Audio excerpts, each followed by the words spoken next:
Do is I like to do a little discussion with the poets, and you're welcome to join in if you have questions for either Alan or ire'ne. Please join in, and let's make this kind of a whole together kind of thing. So I wanted to talk about language, and there's very little Spanish in the poems that you read for us today. Yeah, I'm not quite sure why that happened, but Yeah. it did. Because I've had fun with using two, whether being bilingual or bringing in Spanish, or even with the prose, bringing in a third language, bringing in some Nahuatl. But in this case, for some reason, there was something about, there's sort of Spanish sprinkled throughout, but this collection actually has a lot of English. There's a small, in case anyone needs it, there's a small digital ebook that has 7 of the poems translated into Spanish, published by Silva Press. Okay. So that's available out there in case anyone wants it in Spanish.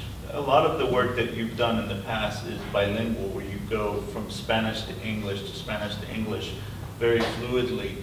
Why do you feel the need to do that at times? For me, it's the word doesn't exist in this with the same connotation in the other language. I've been doing now a lot of editing and consulting with other writers, and it's interesting to me to see where they choose to switch from one language to the other, because it's pretty much not ever where I would choose to switch. So you end up wondering about which words and what language people feel a certain way about, because it seems almost like, for some people it's like a certain vocabulary, like there's just certain words that are their lodestone to certain memories or certain experiences. And I don't know if that's because of also, well, I think also it's a varying degrees of bilingualness, you know? So were you raised in a bilingual home, or your parents only spoke Spanish? My parents only spoke Spanish to us. If we spoke English, we were not speaking to them. Also, we had to use the formal usted, or we were not speaking to them.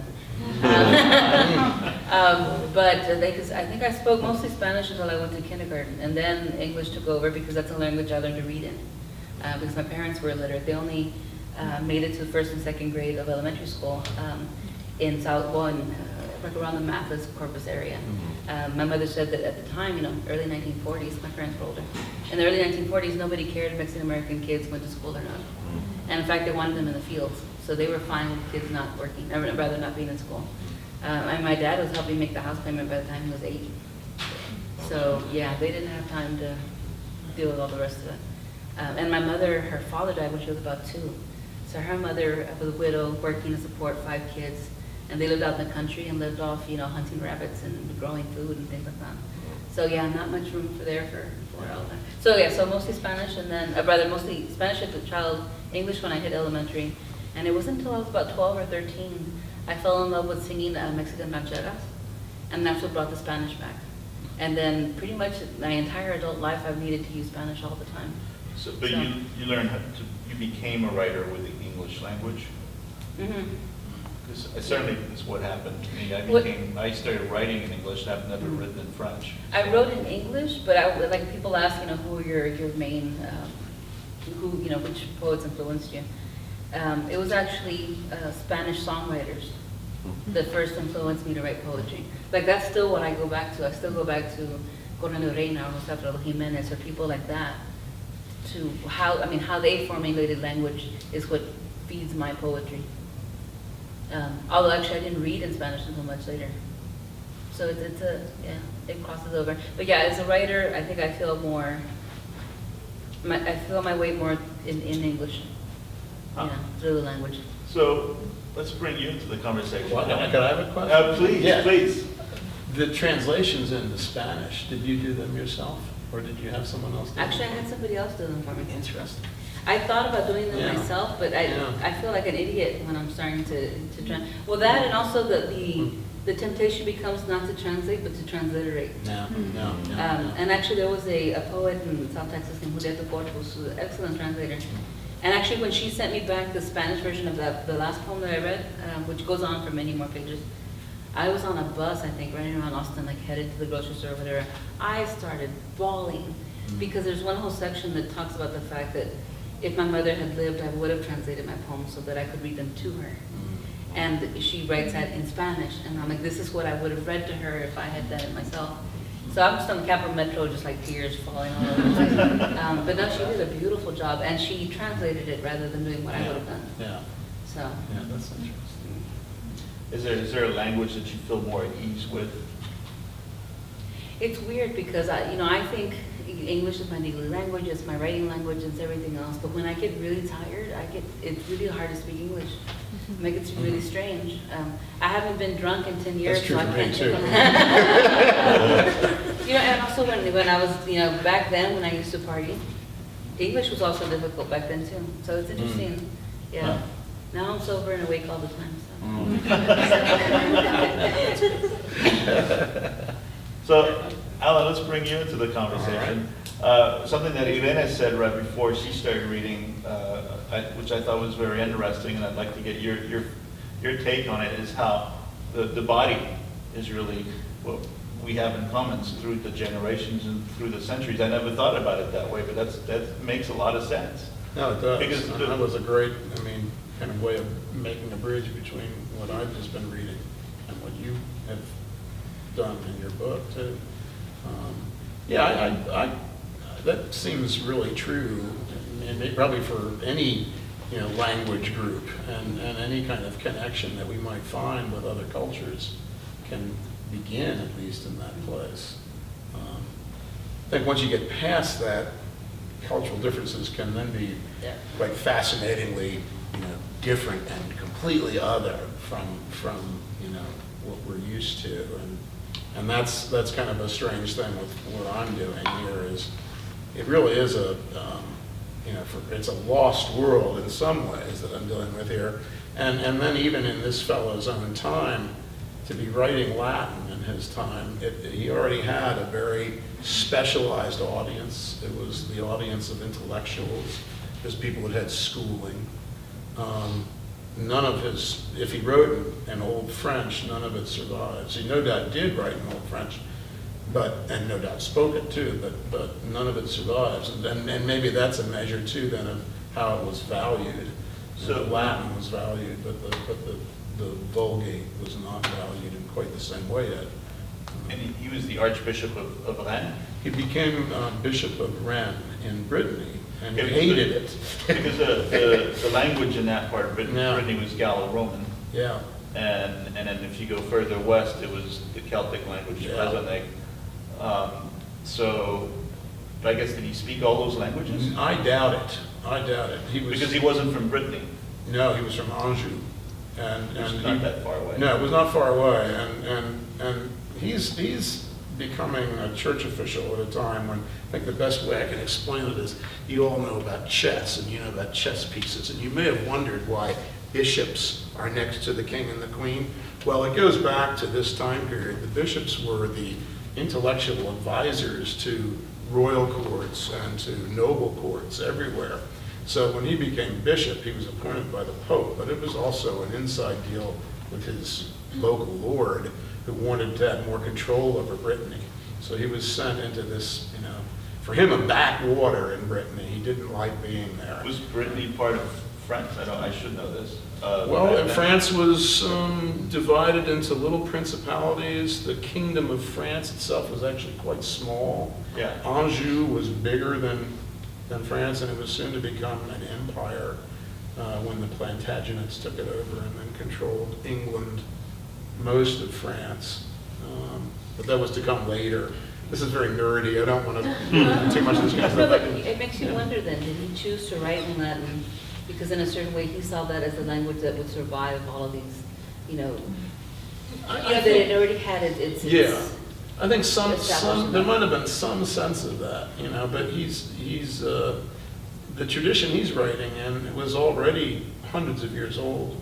That is that Latin had remained the language of the church, but that also meant that it was the language of the schools, because the only schools that existed at this time, cathedral schools they were called, were about, first of all, staffing the Catholic Church, but secondarily, and more and more importantly as time went on, staffing the courts of the nobility. That would include the court of a bishop too. He would have had a court. So he would have a small group of people that he was writing to and for, But then he would send his poems to his fellow bishops, and they would read them. And no doubt, like that last poem that I read, I could well imagine that having been read maybe in the city of Angers at the Count's court there. In fact, it could well be based on a real moment in his life at the Count's court, hearing probably a song in French, Old French, and being tremendously moved by it, but he doesn't record what language that song was in. So, yeah, he would have had a very, kind of, in a way, limited audience. Mm-hmm. I would imagine he thought it would go on forever, probably, That language would that live language, because it had gone on forever, apparently, since Roman times, certainly. But the troubadours were breathing down his neck. That would be the very next kind of big movement in literary arts in France, and that was in the Vulgate. But they wrote in the Languedoc. Yes, yeah. So that would have been probably difficult for him to understand. Yeah. So what Yeah. brought you to this, because the poems that you read sound really modern to me. The whole thing with the bays and the incense, I'm like, Yeah. yes, I like starting with that poem because it does feel, you could walk through the streets of Rome and go to a market and find that kind of stuff. There are a few little things like the wicker basket, the pieces of gold and silver. But Yeah, I have a question about that, Yeah. that poem actually. Well, it's really about whether or not you specifically assign representations for these things. I just maybe get your idea of what the wicker basket could have meant, the vase, etc. In just one of the simpler ones like the ones you call. Yeah, that's an interesting question about that poem. And on its surface, and when I first translated it, it is what it is. It feels, it's a slice of life. It's this little moment, these insights, these nice little details like that. And that's part of what makes it feel very modern to me too.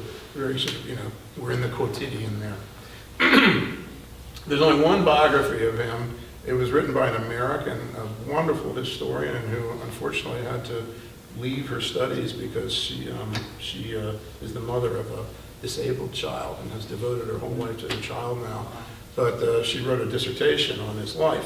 And what I found out was that he went to Rome with a younger protege who he was making a case for to become Bishop of Angers.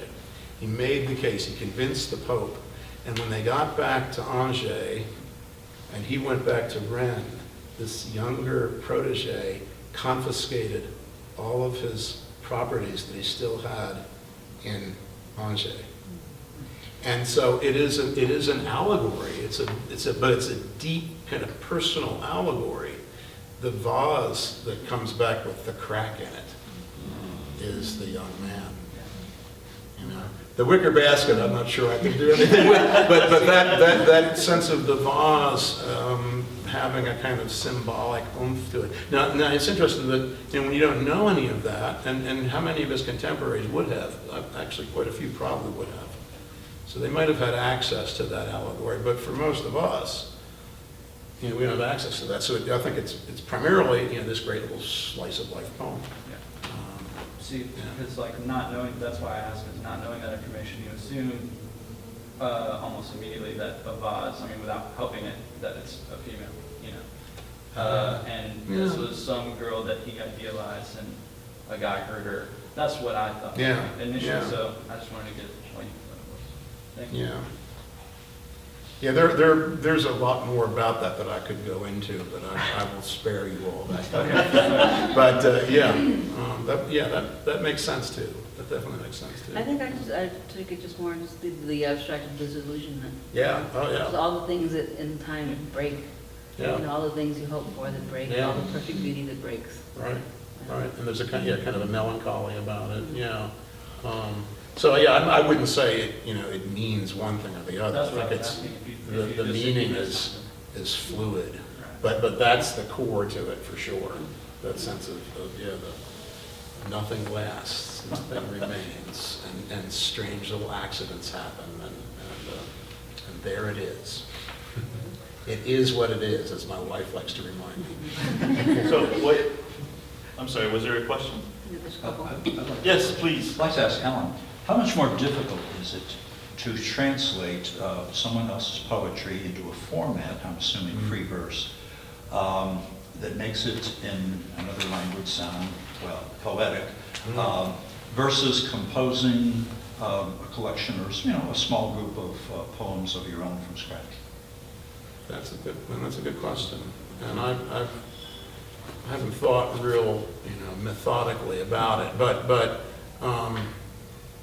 because one thing that's strange is that this is sort of taken over. I'm not writing sort of for myself anymore, at least not for the last few years. I've been doing this pretty exclusively. It's really hard.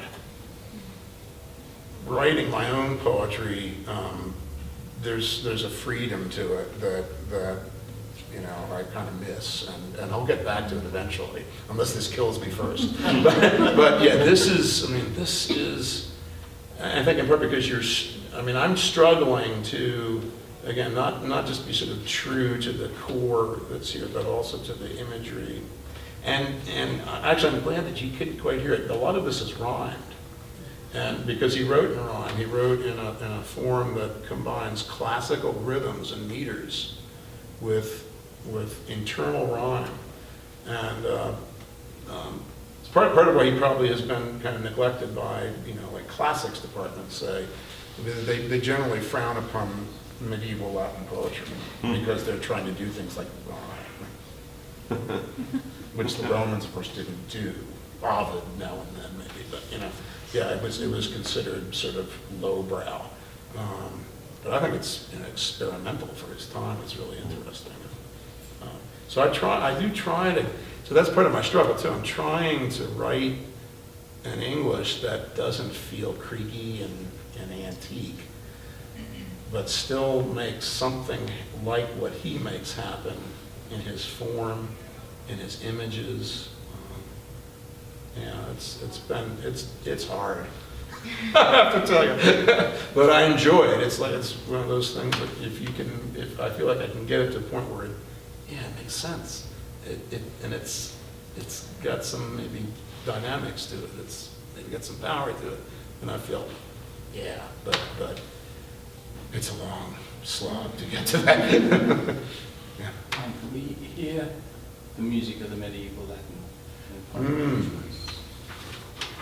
I'll make it short. Yeah, I did bring